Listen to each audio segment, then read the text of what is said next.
예, 안녕하세요. 이제 부동산학개론 기본 강좌 17강을 보도록 하겠어요. 17강에 대한 논리는 그 상호입주로는 핵심입니다. 특별한 경우 아니면 매년 출제가 된다고 보시고 주로 계산 문제 위주로 나와요. 그 계산 문제 위주로 나오는 이유는 그 내용적으로 지문으로 만들 게 많지가 않기 때문에 그렇습니다. 대표적으로 이제 우리가 중력 모형을 논하게 될 텐데 대표적인 학자가 세 사람이 있습니다. 중력 모형.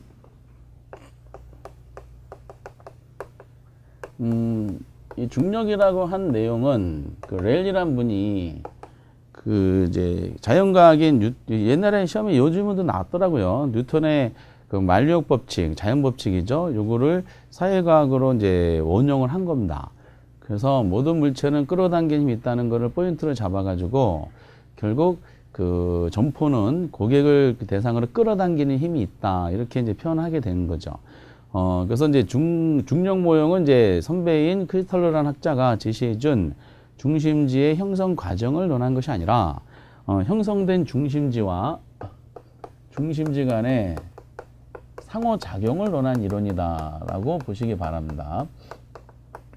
그랬을 때 이제 중력이란 말은 끌어당긴다는 뜻이잖아요. 그래서 중력 모형을 지배하는 가장 중요한 핵심적인 내용이 있어요. 요거에 대한 내용만 이해하시면은 사실상 모든 문제는 다 풀리게 돼 있습니다. 중력이라는 것이 이제 뭐냐면 유인력이라는 논리를 아셔야 돼. 유인력은 이제 모든 점포는 배우지의 고객을 대상으로 끓인 자거든요. 끌어당기는 힘이 있더라라는 겁니다. 근데 현실적으로 저희들이 점포를 가는 여러 가지 이유가 있겠죠. 여러 가지 이유 중에 점포의 크기를 보고서도 갈 수도 있고 점포까지 가는데 도달하는 거리적인 측면도 부담이 돼서 점포를 가냐 마냐 결정하는 경우도 있어요. 그리고 또 하나가 점포의 어떤 서비스라든지 그 매점의 그 인테리어라든지 그리고 이제 좀 점포에서 판매하는 분의 판매원의 비주얼 이런 것도 관계가 되겠죠. 여러 가지 이유에 의해서 저희들이 점포를 이용할 겁니다. 점포의 종류에 따라서도 이제 다양한 요인이 나올 거 아니에요. 그런데 그 많은 요소를 다 고려하기는 어려워요. 자연 법칙이 전 잘 모르겠지만은 만력 법칙이 모든 물질을 끌어당기는 힘이 있다는 거를 두 가지만 가지고 합니다. 거리하고 질량 가지고 하는 거를 원형 잡아가지고 결과적으로 이제 다른 건 다 일정하다 가정하고 두 가지만 가지고 논하는 겁니다. 크기하고 그리고 거리만 가지고 논하게 돼 있어요. 그래서 유인력을 논할 때는 첫 번째 논리는 이제 크기가 클수록 커진다는 거예요. 유인력은 커진다. 그리고 거리가 멀수록 당기는 힘은 작아진다. 뭐 이런 상식적인 지문도 나와 있어요. 이렇게. 그리고 이제 이 관계를 설명할 때 크기를 보면은 크기가 커질수록 유인력도 커지는 거니까 두 가지는 같은 방향이죠. 때문에 크기하고는 비례란 뜻이야. 동일 방향 움직인다는 뜻이고 거리가 멀을수록 유인력은 작아진다는 거냐 서로 반대 방향 움직이죠.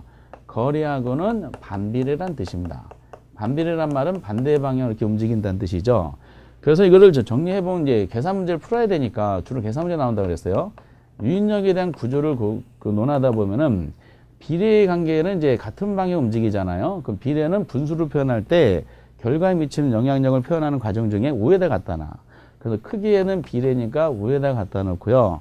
거리는 반비례니까 밑에다 갖다 놓습니다. 이렇게. 그리고 이제 이 크기가 뭐냐라고 할 때 랠리, 컨버스 이런 사람들은 이제 매장 점포를 이게 중심지를 이용하는 고객 수 가지고 인구 수 가지고 했고요. 그리고 허프란 분은 매장 면적 가지고 했어요. 저희들이 점심시간에 식당을 가는데 같은 음식이다. 같은 음식을 판매하는 식당인데 A 식당은 손님이 버글버글하고 B 식당은 손님이 한산해요. 왠지 모르게 사람 많은 데를 가는 거랑 같은 논리가 되고 동일한 물건을 판매한다 가정했을 때 슈퍼마켓보다는 대형마트가 들어서는 대형마트를 이용하죠. 그 이유가 뭐 다양한 기능 이런 건 따지지 않고 규모가 크니까 소비자들은 자기도 모르게 끌려간다는 뜻입니다. 이렇게. 그런 논리 가지고 해요. 그래서 면적을 하는 경우도 있고 인구수가 하는 경우, 어느 경우도 마찬가지니까 우리는 크기를 가지고 논합니다. 그리고 이제 거리가 멀수록 이제 힘이 약해지니까 거리는 반비례라 그래요. 근데 크기하고 거리라고 두 가지가 이제 독립변수로서 유인력이 영향 미치는 건데 두 가지를 비교하면 어느 게 현실적으로 힘이 강하냐면은 거리가 힘이 강해요. 그래서 이제 똑같은 왠지 모르게 거리가 멀어지면 소비자는 가기가 싫어요. 그래서 이제 크기는 비례지만은 거리는 단순한 반비례가 아니라 거리 제곱의 반비례입니다. 이런 논리를 기본적으로 깔아 주셔가지고 여러분들을 이렇게 이제 아셔야 돼요. 그리고 이제 이걸 만약에 객관식 시험으로 나온다 그러면은 크기의 비례, 거리 제곱의 반비례인데 이 비례 반비례를 바꿔서 내. 크기의 반비례, 거리 제곱 비례 이렇게 거꾸로 내는 것이 일반적이다라는 거는 보시고, 근데 그거 가지고 맨날 낼 수는 없잖아요. 그래서 요 내용을 이해하느냐를 이제 계산 문제로 출제하게 되고요. 이 중력 모형을 최초로 전개하신 분이 그 레일리란 분이야. 그래서 레일리가 이제 219페이지에 그 설명이 되고 있습니다. 주요 내용을 보면 뉴턴의 중력을 이용했다라고 나오고, 거기 동그라미 2번에 이런 말이 나오죠. 크기에는 비례하고 거리 지금 반비례. 적어드린 거 그대로 말씀드린 것이고, 두 가지를 이제 보시면 돼요. 거기 동그라미 이제 3, 4번에 대한 논리가 이제 분기점에 대한 논리가 나옵니다. 그래서 두 번째 논리는 레일리라는 학자가 있고요. 레일리의 소매인력 법칙입니다. 또는 소매 중력 법칙이라 그러기도 하고, 어떻게 표현하든 뭐 같은 내용입니다. 소매, 점포는 끌어당기는 힘이 있고 거기서 나타나는 일반적인 원리를 이제 소매인력 법칙이다라고 표현했어요. 먼저 그 동그라미 이제 2번을 통해서 3, 4번에 대한 논리를 잠깐 보면은 3, 4번의 논리는 분기점을 말합니다. 분기점은 양쪽 중심 도시가 배후지에 있는 고객을 대상으로 서로 자기 점포를 이용하여 끌어당길 거야. 그래, 중심지가 배후지의 고객을 대상으로 끌어당기는 힘, 즉 유인력이 똑같은 지점을 분기점이라 그래요. 때문에 분기점에 있는 소비자들은 무차별적인 소비 행태를 보여요. 어차피 양쪽 힘이 강하니까 어디가 소비할 것인가는 분기점에 있는 소비자들은 자기가 의사결정하는 겁니다. 근데 분기점에 해당되지 않는 소비자들은 자기 의사와는 무관하게 힘이 강한 쪽으로 끌려간다는 뜻입니다. 이렇게 의사 무관하게. 그래서 분기점 위치를 알면은 점포마다 어느 위치에다가 이제 주로 갖다 놓는 게 유리한지를 판단할 수가 있어요. 그런데 이제 그 분기점이 A하고 B가 있는데 두 중심 도시 규모가 만약에 다르다 그러면은 저차 중심지, 분기점은 저차 중심지에 가까운 곳에 위치한다. 가까운 곳에 위치한다. 요거를 우선 알아두시 바랍니다. 그러니까 약한 쪽 가까운 곳에 위치한다는 걸 기억해 주셔야 돼. 그래서 이거를 시험 문제는 A 중심지가 있고 B 중심지가 있는데 요 사이에 소비자가 있더라. 소비자 있는데 이제 A가 B보다 규모가 강하다. 힘이 강하다. 그러면 어디에 가까운 데 있겠어요? 그쵸? A가 아니라 B에 가까운 데 있을 겁니다. 이게 더 약하니까. 여기 있는 소비자들은 힘이 강한 쪽으로 끌려가죠. 상당수가 끌려가니까 대신에 멀어져서 힘이 약해지니까 여기 있는 소비자는 일로 가면서 이것이 약한 쪽 가까운 곳 형성이 되더라라는 논리죠. 물론 당연히 두 가지가 힘이 같으면은 가운데에 이제 분기점이 형성이 되더라라는 겁니다. 근데 레일리란 분은 이제 최종적으로 요거를 논하고자 하는 것은 아니고, 이제 밑에 문제점 보지 마시고요. 할 필요는 없고, 그 다음에 보면은 그 예제가 있어요. 내용이 없고, 이제 220페이지 예제가 있는데, 레일리란 분은 이제 우리 시험에 주로 나오는 것은 구매 지향 비율을 논하는 겁니다. 두 가지를 고려해가지고, 또는 인구 유인 비율을 논하죠. 역사적으로 이제 인구 유인 비율, 역사적으로 이제 그 계산 문제가 11문제가 나왔어요. 그 중에 허프가 6문제인가? 그리고 레일리가 4문제 나오고 컨버스가 1문제 나왔어요. 컨버스 1문제 나온 이유는 컨버스가 좀 쉬워서 그렇습니다. 그래서 주로 이제, 근데 레일리하고 허프는 결국 같아요. 내용상을 갖고 이제 차이가 나는 거 한 2가지 정도만 구별하시면 될 정도로, 그리고 시험 형식상으로 이렇게 차이가 있습니다라는 거 하면 될 정도로 레일리랑 허프는 이제 유사하게 됩니다. 어떤 차이가 있는지 약간 말씀드리고, 이 구매 지향비를 논하고자 하는 것이 결국 그 레일리론의 이제 핵심이다라는 거죠. 이게 어떤 의미를 가지는지 그 예제를 가지고 한번 해볼게요. 거기 220페이지 내용이 설명이 안 돼 있어서 220페이지에 A도시, B도시 사이에 C도시가 위치한다. 보통 대부분 형식이 이렇게 내거든요. 박스 안에 자료 조건이 주어지고, 또는 이제 자료 박스 안에 이제 주어지는 것보다 그림으로 주어지는 경우도 있어요. 같은 내용이다라고 보시기 바랍니다. 그리고 그림으로 기억하시면 되는데, A도시와 B도시 사이에 C도시가 있다고 할 때 A도시, B도시는 중심도시를 말하고 C도시는 배후도시를 말해요. 그럼 C도시에 있는 소비자가 A하고 B가 가서 구매활동 하러 가겠죠. 그때 A하고 B가 자기의 점포를 이용하여 끌어당길 거예요. 그래서 두 가지 요소가 있다 그래서 크기하고 거리가 있기 때문에 두 가지 요소에 대한 조건이 주어지게 됩니다. 역시나 봤더니 C에서 A로 구매 활동할 때 인구 규모는 뭐 있고 단지 C 도시 인구가 모두 다 이제 A, B에서만 구매한다라고 설명이 돼 있어요. 근데 조건이 나오죠. A 도시 인구는 40만 명이고 B 도시 인구는 10만 명이다. C 도시 인구가 이제 5만 명인데 C하고 A까지는 이제 10km고 B까지는 5km다라고 설명이 돼요. 이걸 그림으로 그려보면은 A 도시가 있는데 A 도시 규모가 더 크네. 40만 명이 이제 이게 이용하는 중심 도시고요.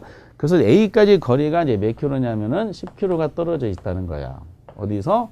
C에서. C에서는 무슨 도시라고요? 소비자 도시예요. 여기 몇 명이 있다 그랬어요? 5만 명이 있구나. 라는 논리고. 그럼 C에 있는 사람은 A만 가는 것이 아니라 B도 가겠죠? B까지 가는 거리가 5km고 여기 B의 규모는 5만 명이 10만 명이다라고 돼 있습니다. 그럼 결과적으로 문제가 이제 그 A로 몇 명이 가고 B로 몇 명이 가는지를 이제 확인하는 거죠. 이렇게. 그러면 저 공식 그대로 데이터를 집어넣으면 돼요. 이제 정석적인 방법은 유인력을 구하면 돼요. 그럼 A 점포의 유인력을 구하면은 크기가 얼마예요? A는 40만 명이죠. 거리는 얼마예요? 거리는 10이야. 다만 거리는 제곱이죠. 거리의 제곱이 됩니다. 그럼 이게 100이죠. 그럼 A 중심지 A 점포의 유인력은 얼마가 나오냐면은 4천이 나오죠. 4천.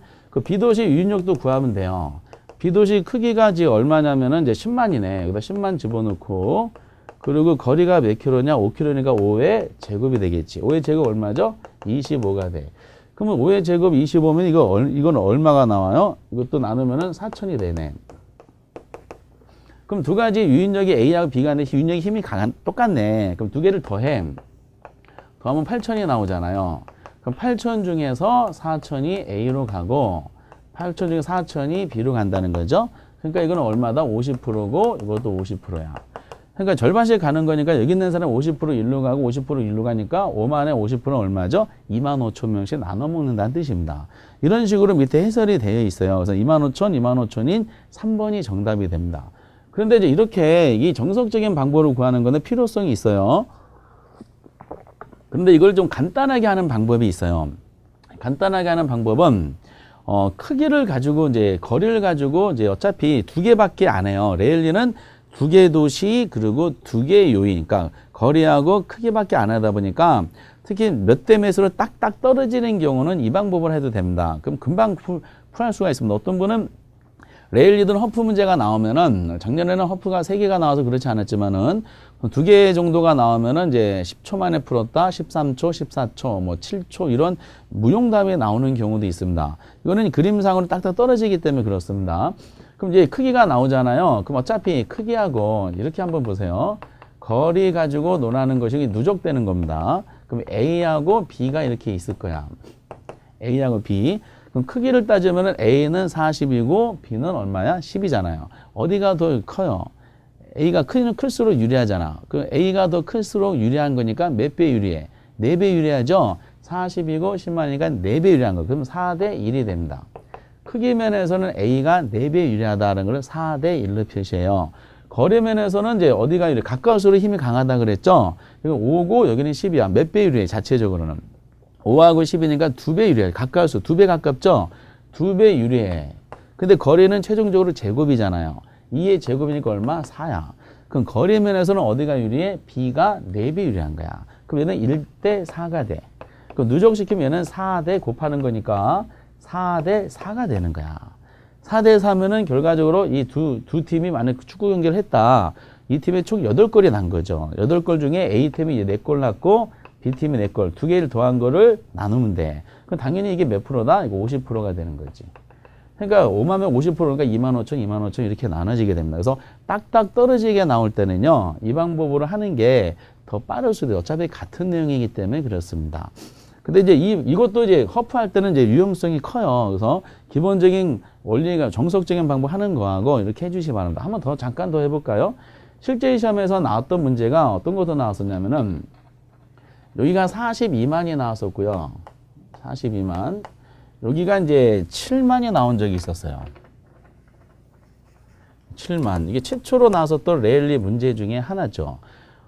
그러면은 이제 그 A의 몇 퍼센트가 구매 제한 비율을 갑니까? 라고 물어본 거야. 몇 퍼센트가. 그러면 딱 보면은 거리는 좀 다르지만 이렇게 똑같은 홀. 그 당시 20km, 10km 나왔으니까 동일한 조건이에요.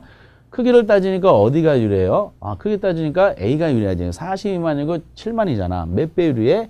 7단은 암기하셔야 돼. 7단 모르시면 이거 못 풀어요. 뭐 계산기가 도와주시겠지만은 7, 6이 40이니까 크기는 여기서 6배 유리합니다. 6대 1이 되는 거죠. 근데 거리적이면서는 이게 2배가 유리하죠. 근데 최종적 거리 제곱이니까 얼마다? 4배가 유리해. 그러면 이게 1대 4가 돼. 그럼 최종적으로 이게 6대 4가 되겠지. 6대 4면 두가 합치면 몇 명? 10명이. 10명 중에 6명이 일로 오는 거니까 이쪽이 몇 프로? 60%가 오는 겁니다. 그 몇 명이 옵니까? 구매 제한 비율이 얼마면 60%하고 몇 명이 옵니까? 5만에다가 60%하면 얼마다? 3만 명, 2만 명을 나눠지게 돼 있습니다. 그래서 이제 어떤 경우든지 딱딱 떨어지면 이 몇 대 매수를 하는 것도 연습해 보면은 시간을 절약할 수 있는 효과가 좀 있다라고 말씀을 드리겠어요. 그러나 이제 이렇게 정석적인 방법도 한번 알아두시는 게 어떤 경우에는 좀 유용성이 있다라고 언급하는데 여태까지 레일리 문제나 허프 문제를 보면은 두 문제 빼고는 다 이 방법으로 풀 수가 있습니다. 이렇게.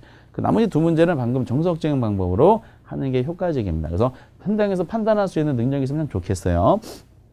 이게 이제 아주 중요한 문제죠. 그래서 그 예제가 한 27회 때 나왔던 문제지만은 굉장히 중요하다. 그리고 이제 세 번째가 그 컨버스의 분기점 모형이 있습니다.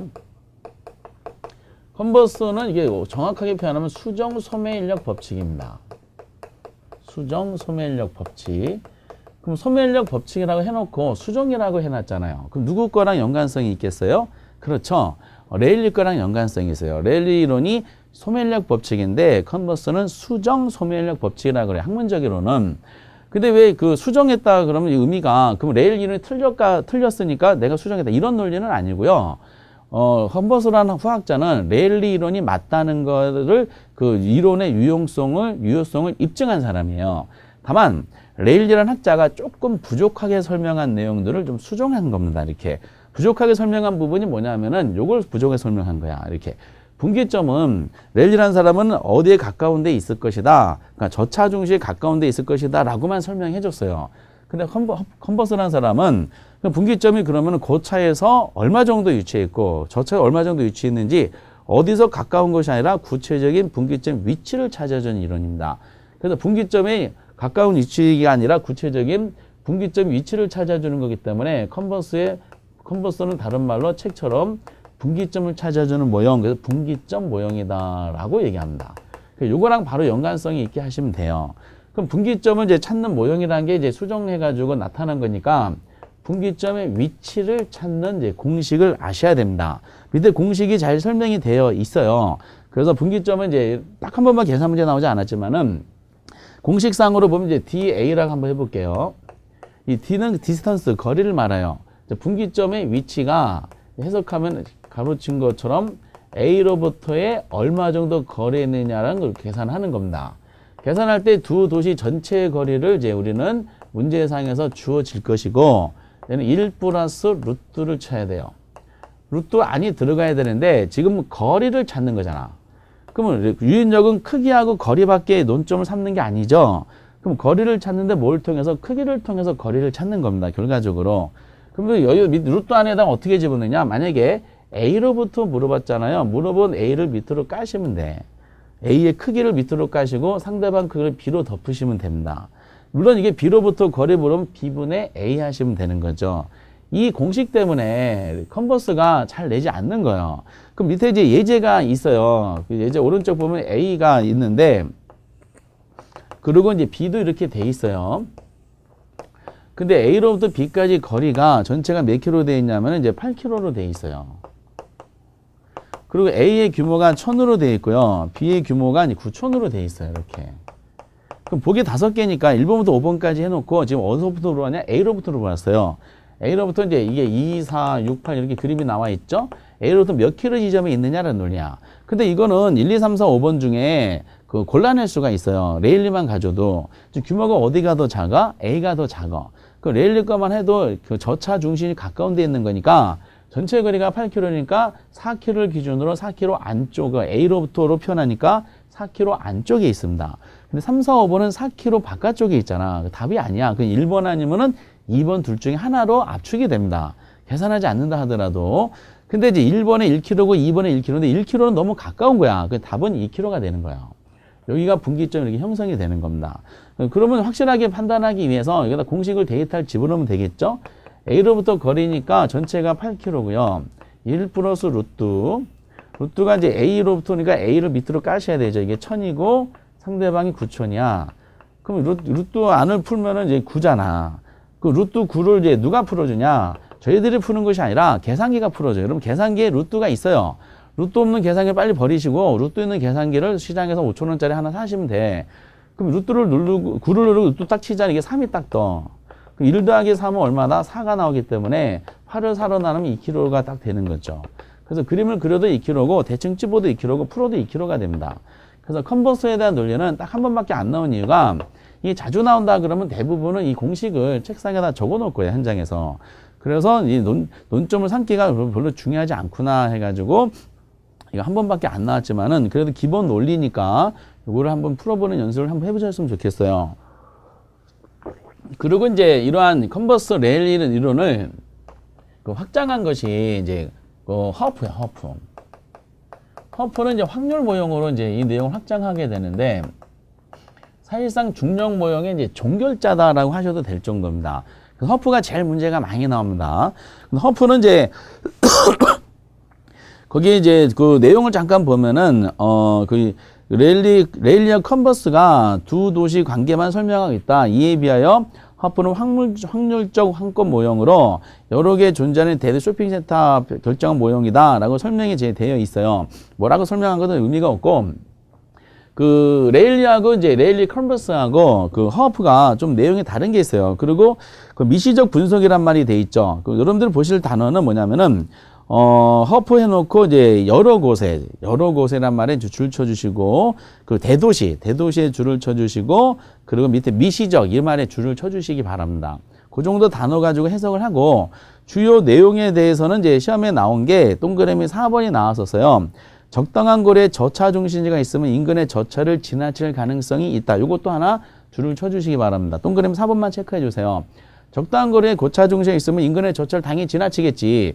이 적당한 거리라는 것은 고차 중심지의 영향권 아래입니다. 유인력 범위 내야. 적당한 거리에 대형마트가 들어서면 인근에 평소에 이용하던 슈퍼를 이용하지 않고 지나칠 거 아니에요. 그런 거랑 상식적인 내용입니다. 동그라미 4번 체크하시고, 그리고 이제 그 다음 페이지 뭐 공식이 막 나왔는데 공식은 필요 없고요. 이게 이렇게 공식하면 힘들고 제가 풀어드릴 겁니다.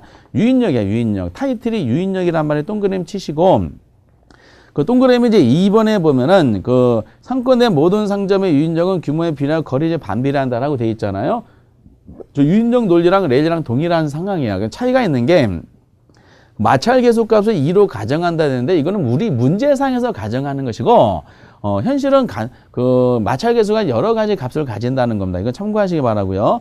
그리고 이제 유인력은 다 똑같죠. 상점이 클수록 커지고 아까 적어드린 내용과 똑같아요. 그리고 3번에 보면은 동그라미 칠 거 있어요. 소비자가 어떤 특정 점포에 이용할 확률이야. 확률은 그 점포까지 거리에 동그라미 치시고, 그리고 점포 수에 동그라미 치시고, 그리고 크기에 동그라미 쳐주시기 바랍니다. 그럼 지금까지 해드렸던 내용이 무슨 뜻이냐면은, 먼저, 레일리하고 컨버스는, 소비자들이 이제 점포를 이용할 때 두 사람은 도시 단위로 했어요. 도시인데 몇 개 도시 했냐? 2개 도시 가지고 했어요. 2개 도시. 그 레일리 컨버스는 2개 도시 가지고 했다는 걸 알아두시고, 그 도시 단위로 했기 때문에 두 사람은 거시적 분석이야. 거시적 분석. 이 두 사람. 근데 허프라는 사람은 대도시 내의 소비자들의 소비 행태를 논한 거야. 근데 대도시 내의 소비자가 물건 사기 위해서 이 도시 저 도시가 소비 활동하지 않을 거 아니에요. 대도시 내에서 보면은 동일한 물건을 판매하는 점포가 대도시 내에 존재를 해요. 근데 똑같은 물건을 판매하는 점포가 레일리 컨버스가 가정한 것처럼 2개만 있느냐? 아니라는 거야.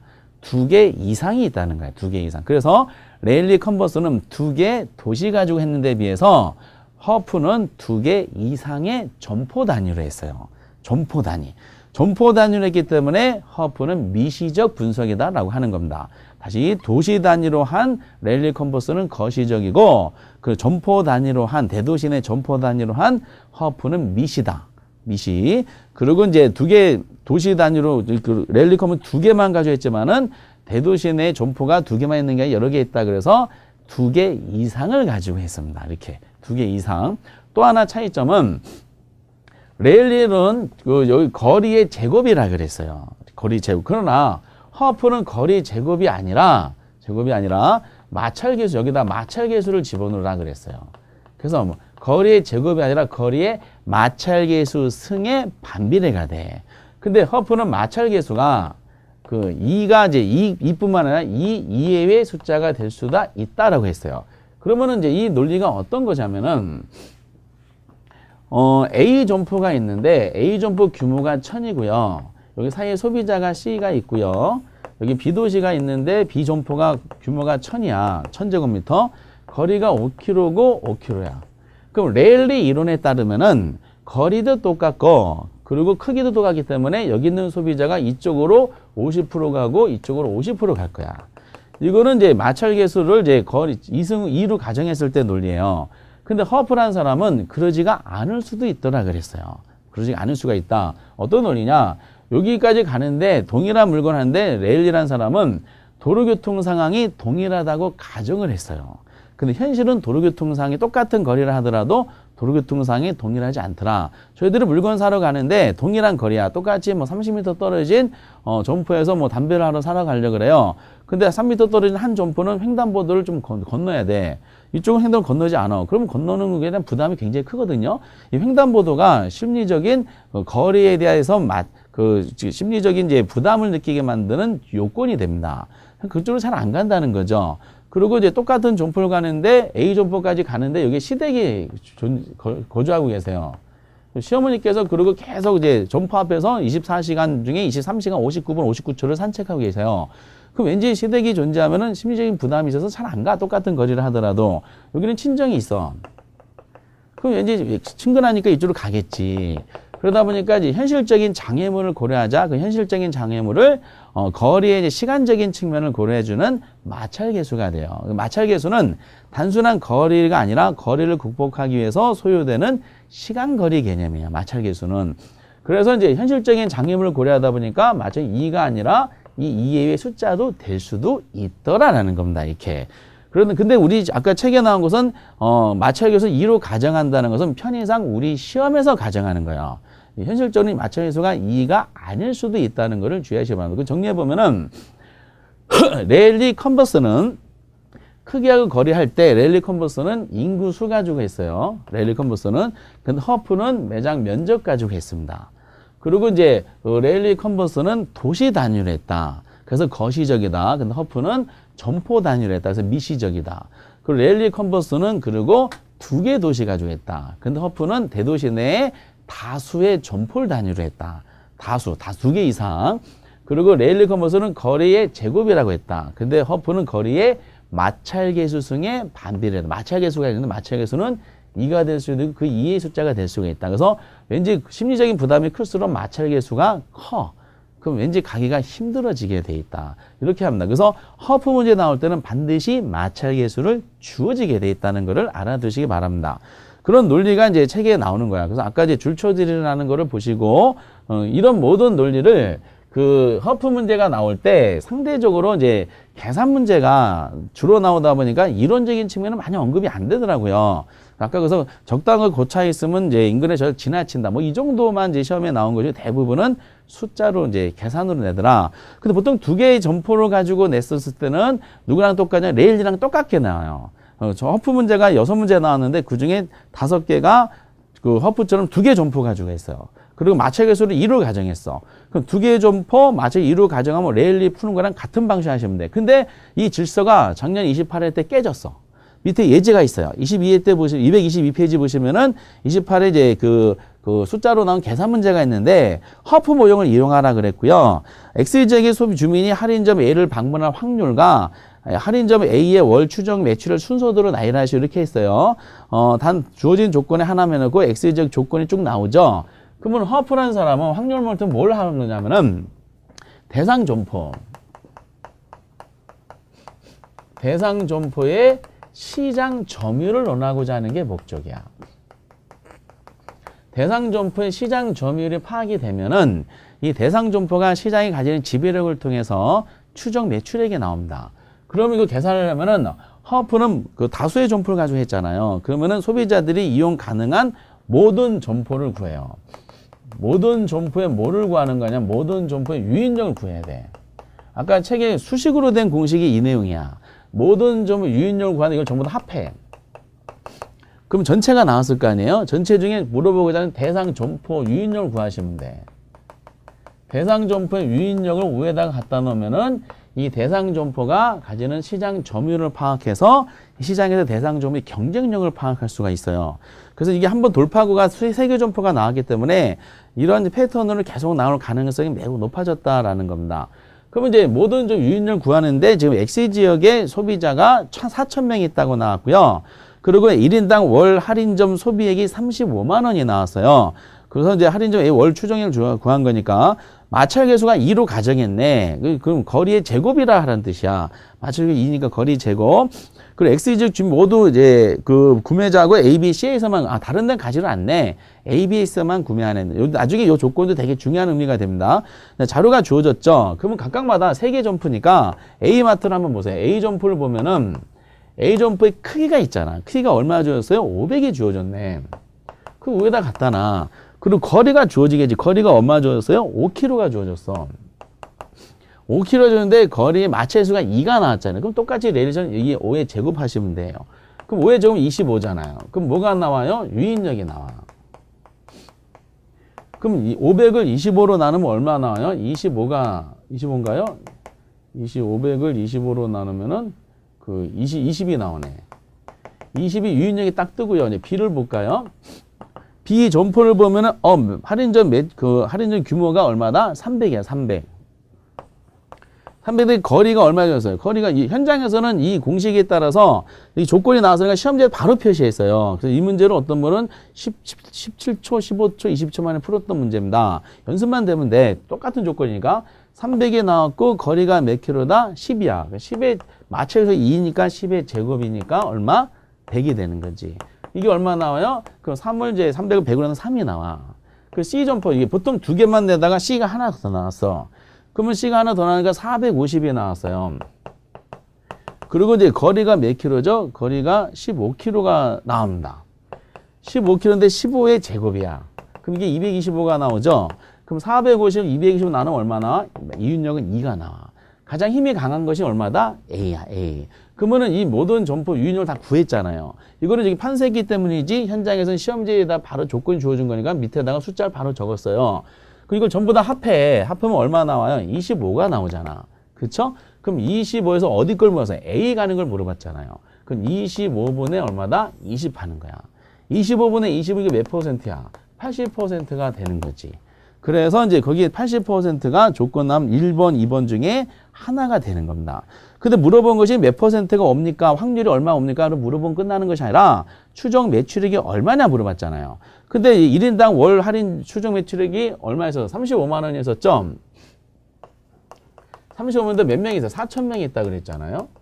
그럼 이게 얼마죠? 4, 5, 10, 4, 3, 4, 5, 4, 30이니까 14억인가요? 그래서 이제 14억이라는 매출액이 이제 발생을 했어요.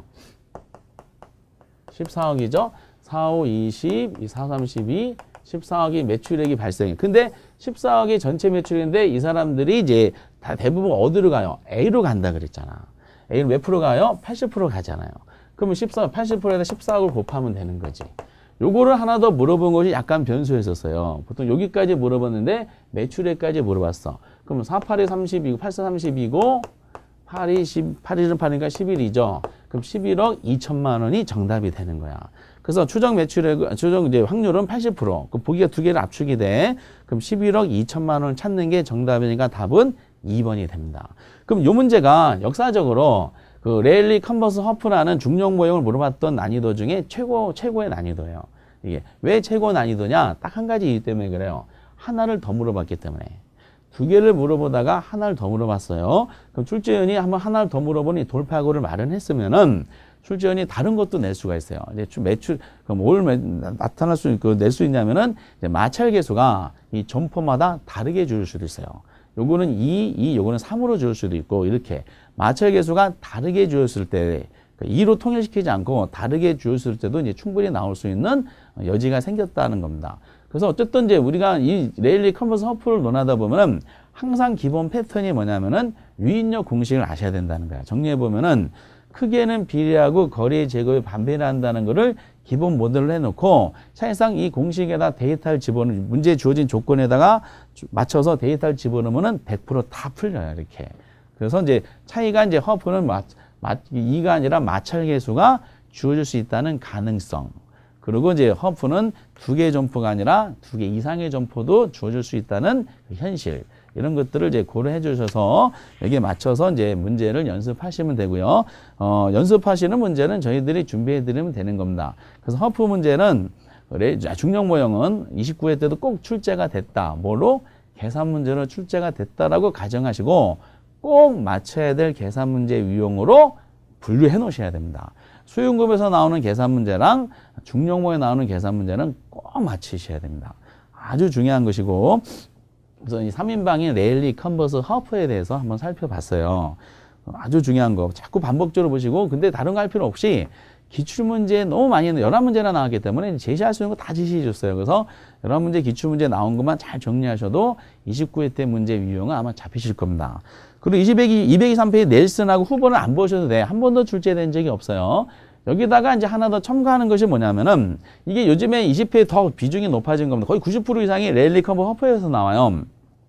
224페이지 보면은 이제 그나마 약 10% 미만에 해당되는 확률로 점포의 유형이라고 있어요. 공간균배 원리에 따른 점포 유형이 나옵니다. 공간균배 원리라는 것은 서로 경쟁하고 있는 점포들이 매출액을 창출하기 위해서 적정한 위치를 이제 서로 나눠서 존재해야 된다는 논리입니다. 경쟁에 따라서 너무 치열한 데 들어가면 안 좋으니까. 근데 그 논리는 뭐 필요 없고 그 공간균배 원리에 따라서 등장하는 게 밑에 점포 4개가 있어요.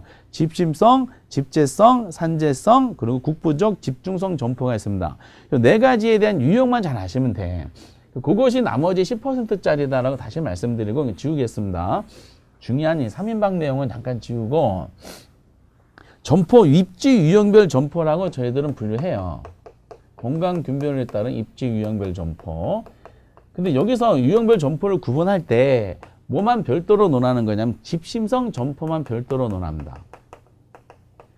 이 집심성 점포, 집심이라고 나왔잖아요. 집심 점포 1번에 나와 있죠. 이 집심성 점포라는 것은 무슨 뜻이냐? 배우지 있어요. 배우지. 배우지가 뭐라고요? 고객이 있는 장소야. 배우지의 중심지에 위치해야지 유리한 점포가 집심성 점포다라고 판단하시면 돼. 그러면은 이 집심성 점포만 별도야. 나머지 3개 점포에 있어요. 3개 점포 다 공통적인 조건이 있습니다. 집재성 점포가 이제 2번째 나와 있죠. 3번째가 산재성 점포가 나와 있고 4번째가 국부적 집중성 점포가 나와 있어요. 그럼 3가지가 왜 공통점이냐면은 3가지를 논할 때 3가지는 꼭 조건이 있어요. 전부 다 동종업종이어야 돼. 동종업종이라는 것이 동일한 공통적인 조건이야. 동종업종끼리 한 곳에 위치하는 게 유리하다. 이게 뭐다? 집재성 점포고 아니다. 동종업종끼리 분산해야지 유리하다. 이게 산재성 점포고 동종업종끼리 국부적 중심지에 있는 게 유리하다. 이게 뭐다? 말 그대로 국부적 집중성 점포가 되는 겁니다. 그래서 개념은 한자 그대로 다 나와요. 한자 그대로 내용이다 보니까 이 문제가 나올 때는요, 점포의 예를 들어서 나와요. 점포의 예를. 근데 이것이 애매모호한 건 내지는 않고 이미 기출문제를 통해서 검증을 거친 것으로 나오고요. 그리고 중복되는 경우도 있어요. 그렇기 때문에 이제 뭐가 뭐에 해당된다는 논리가 뚜렷한 것만 언급을 할 수밖에 없더라라는 겁니다. 그래서 그럼 집중 점포는 배우지의 중심지니까 공통적인 배우지에는 고객들의 접근성을 가진 장소잖아요. 땅값이 굉장히 비싸요. 땅값이 비싼 장소에서 장사가 되려면 먼저 규모의 경제라는 것을 창출할 수 있어야 되고 동시에 비싼 물건을 판매해야 돼. 주 전문 품종 같은 거. 그래서 주로 이제 백화점이라든지 거기 나온 것처럼 시험에 나온 거 도매점 같은 거. 그리고 고급이 나오면 다 그거야. 고급 음식점, 고급 의류점 이런 것들 다. 그리고 이제 기금속점. 기금속 이게 맞죠? 기금속점. 등등등. 그래서 규모 크고 비싼 거 파는 것들이 거의 해당이 돼. 그래서 사례가 몇 가지가 나와 있죠. 거기 백화점 가끔 있죠. 뭐 귀금, 보석상 규모 같은 말이고요. 그리고 미술품들 고급이잖아. 대형 서점도 그냥 대형 서점. 영화관이고, 그리고 도매상 이런 것들이 여기 해당이 될 겁니다. 이렇게 비싸고, 그리고 큰 거, 이런 것들이 해당이 되고, 그리고 이제 집재성 점포가 이제 언급이 됐던 건데, 동구종고 한 곳에 모이는 게 유리하다. 우리 시험에 대표로 나온 게 가구점이야. 군자에게는 것은 가구 단지가 이렇게 있죠. 동종업은 쭉 모여 있고요. 그리고 이제 금융기관들이 많이 언급했어요. 금융기관 같은 이제 과천, 세종시 이런 것은 같은 금융기관이 쭉 나와 있고요. 금융기관, 공공기관도 마찬가지야. 과천이 공공기관은 과천이고 금융기관도 같은 이제 금융기관이 한 장소에 다 모여 있어요. 이렇게 같은 빌딩에 보험회사가 쫙쫙쫙 있는 데도 있습니다. 그리고 이제 인쇄소도 잠깐 나왔었어요. 인쇄소 떠오르는 게 뭐죠? 을지로가 딱 떠오르시잖아. 이런 식으로 이제 대표적인 것만 언급을 됩니다. 근데 귀금속점은요, 좀 보소상 하면 여러분 떠오르는 게 종로 3가잖아요. 귀금속점은 이제 종로 3가의 특징을 보면은 도매점이기 때문에, 종로 3가가 중심지잖아요. 그래서 집시형 점포에 해당되지만은 같은 업종이 쫙 모여 있잖아. 동시에 집재성 점포에도 해당이 돼요. 이렇게. 그래서 이제 중복되는 경우도 있지만은 비싼 거 이게 강조된 것이 집시형 점포다. 종로 3가는 중심지니까. 집재성 점포에 그래서 예를 든 거 나오죠. 금융기관, 관공서 공공기관이고 가구점, 공구점도 잠깐 나왔네요. 그래서 이런 식으로 뭐라고 이제 앞에 특정 지역에 나와 있네요. 그리고 이제 산재성 좀 분산하는 게 유리하다. 주로 싼 거야. 자파점이 가장 유명하고요. 그리고 어물점도 한번 옛날에 나왔었죠. 어물점은 자판 까놓고 생선 파는 거예요. 그리고 이제 옛날에 이발소도 나왔었고요. 당 이발소 나니까 미용실로 나왔겠지. 그리고 이제 세탁소 이런 것들이 좀 싼 물건들이 여기 해당이 됩니다. 이렇게. 그리고 국부적 집용 점포는 국부적 중심지에 위치하는 건데 주로 어떤 판매하는 물건의 생산지 개념이 있어요. 주로 어구점이야, 어구점. 어구점은 고기 잡는 도구를 판매하는 정도죠. 낚시터 근처에 있다든지 어촌 근처에 있는 거야. 어물점이라는 것은 산재성 점포인데 어구점은 국부적 집중형 점포다 보셔야 돼. 그리고 돌멩이 생산대 근처에는 석재상 나왔었고요. 그리고 이제 농기구 판매하는 점 있죠. 농기구점. 비료상점. 이게 전부 다 농촌 근처에 있잖아. 그리고 이제 종묘상도 한번 나왔었어요. 종묘상. 묘목 파는 데 있죠. 씨앗 파는 데. 그래서 이제 어떤 사례를 들어서 나오는 것이 하나의 특징 중의 내용이다. 그래서 딱 보시면서 이런 의미를 가지는구나 라고 느낌을 알아두시기 바랍니다. 물론 빈도가 점점 줄어들긴 해요. 대신에 현실이 가구점, 금융기관 이런 등등은 집재성 점포에 해당한다. 라는 식으로 표현이 되기 때문에 대표적인 몇 가지 사례를 가지고 내용을 한번 정리해 보시는 게 좋을 것 같습니다. 그래서 이제 이것이 남은 10%에 해당되는 것이고 225페이지에 상품의 종류에 따른 점포용을 안 보셔도 관계가 없어요. 신경 쓰지 마시기 바랍니다. 그리고 이제 226페이지 매장용 부동산의 부지 선정 단계는 요 내용이 처음에 이제 사실상 빠졌어요. 그래서 잠깐 전성기 있다가 회계분석법인 시험범위에서 빠지면서 사실상 내용이 이제 삭제가 됐습니다. 그래서 우리 책도 내용이 거의 설명이 안 돼 있어요. 과감하게 226페이지는 그냥 보지 마시기 바랍니다. 이렇게. 그리고 이제 정리해보면 상호입지로는 용어적인 면에서 제가 크리스탈러 이론을 가지고 용어를 정리해 주시고 동시에 이제 중령보용을 통해서 실제 시험에 나오는 계산 문제를 확정하시면 돼. 그리고 이제 혹시나 해서 첨가하는 것이 이제 공간균배 원리에 따른 점포 4가지 유형에 대한 의미, 개념은 드러나 있으니까 뭐죠? 약간의 종류하고 매치시키는 정도만 아시면 됩니다. 생소한 것은 안 되니까. 그렇게 해서 상호입지로는 이제 29회 때 틀림없이 나오는 계산 문제이기 때문에 정리 잘 해주시면 되겠고요. 그리고 227페이지 우리 책은 주거입지가 되는데 보지 마세요. 주거입지로는 특정 교육책에 나온 내용으로 이게 안 맞아. 현실과는 안 맞기 때문에 주거지는 입지 조건으로 쾌적성과 편리성이다 라는 정도만 아시고 나머지 내용은 보지 마시기 바랍니다. 건드리실 필요가 없어요. 그래서 사실상 입지로는 내용상으로 이제 보신 것처럼 공유입지론에 대한 배보 이론과 상호입지론의 핵심적인 걸 정리해 주시면 되는데 공유입지론이 말씀드렸듯이 이제 안 나온 지가 꽤 됐어요. 배보 이론이 이제 지금 4년째 안 나오고 올해 나오면 5년째 나오는 거라서 좀 희소성이 있기 때문에 출전이 통계적인 문제를 낼 때 조금 더 이제 확률적인 내용으로 할당될 가능성이 있지 않겠는가. 그래서 예년과 다르게 올해는 공입지론에 대한 논리를 조금 더 여러분들한테 많이 노출시켜야 되지 않겠는가라는 생각을 가지고 있습니다. 여기까지가 이제 시장론에 대한 마무리예요. 그래서 전체 시장론을 한번 정리해 볼게요. 인력공단 목차로는 제1편이 부동산학의 총론, 그 개념 이런 게 나오고 이 편이 부동산 경제론에서 수요 공급하고 경기 변동에 있었어요. 거기서 두 가지를 안 했죠. 그 탄력성과 관계되는 부분 중에 하나랑 그리고 이제 거미줄 모형 탄력성에서 정리해드릴 내용이니까 생략했고 그리고 3편이 시장론이에요. 시장론 부동산 시장 특성 그리고 그 주택 시장의 여가 현상을 논했었죠. 그리고 효율적 시장 논했었고 그 지대론 논했고 도시 내부 구조론 논했고 그리고 입지론에서 공허입지론과 상허입지론을 했습니다. 총 7개 주제 중에서 5문제가 출제가 되고 그리고 상허입지론하고 지대론이 제일 빈도가 많다. 나머지는 이제 돌아가면서 출제되는 경향인데 요즘에 효율적 시장이 빈도가 좀 많이 노출되고 있다라는 식으로 정리해 주시기 바랍니다. 어차피 7개 주제밖에 없기 때문에 막판에 다 정리해 보면 내용이 돼요. 그 제4편이 있어요. 제4편은 인력공단 목차로는 시장에 대한 논리를 잡았기 때문에 시장에서 어떤 문제가 발생했다. 이거를 이제 수정해야 되지 않느냐? 누가 개입해? 정부가 개입하자. 그래서 정부가 시장에 개입하는 정책 논리가 나옵니다. 정책 논리는 그래서 다음 시간에 한번 어떤 내용인지 한번 살펴보도록 하겠습니다. 여기서 마무리 짓고 여러분 다음 시간에 제18강으로 찾아뵙도록 하겠습니다. 여러분들 대단히 수고했습니다. 감사합니다.